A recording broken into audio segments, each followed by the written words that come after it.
Pour parcourir un ultra-trail, le corps doit être capable de tenir la distance et de résister à la fatigue musculaire et à la perte de motivation.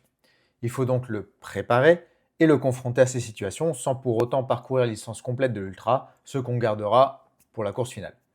Pour y arriver, il faut mettre en place un programme d'entraînement à charge élevée.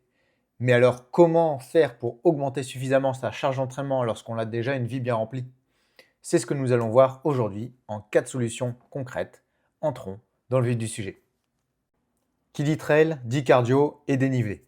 Première solution, profite intelligemment de tes déplacements quotidiens. Déplace-toi en vélo musculaire le plus souvent possible.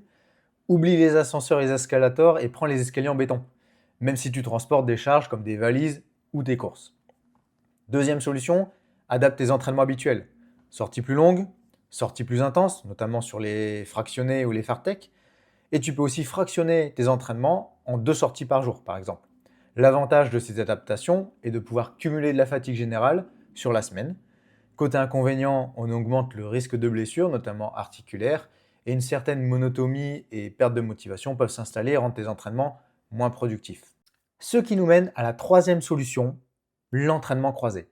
L'entraînement croisé consiste à intégrer dans ta semaine des séances de sport portées, comme le vélo et la natation, pour permettre de continuer à travailler le cardio, de fatiguer ton corps en limitant le risque de blessure et d'éviter le train-train monotone du running, running, running. Par exemple, au lieu de faire une sortie footing de 2 heures, fais une séance de natation d'1 heure en te fixant des challenges de chrono par longueur ou d'amélioration de ta technique de nage. Ajoute à ça 2 heures de vélo avec une succession de phases d'accélération, de grimpe et de roulage de récupération que tu peux faire en salle ou en extérieur. Et enfin, la quatrième solution, combine les 3 solutions précédentes. Va au travail à vélo, prends les escaliers en béton dans ta journée, fractionne tes entraînements, natation le midi, vélo le soir, augmente tes séances de running, notamment les séances de fractionnés, sans oublier le renforcement musculaire. Pour un exemple plus clair, jette un œil à mon profil Instagram sur lequel je publie chaque fin de mois mon planning d'entraînement du mois écoulé.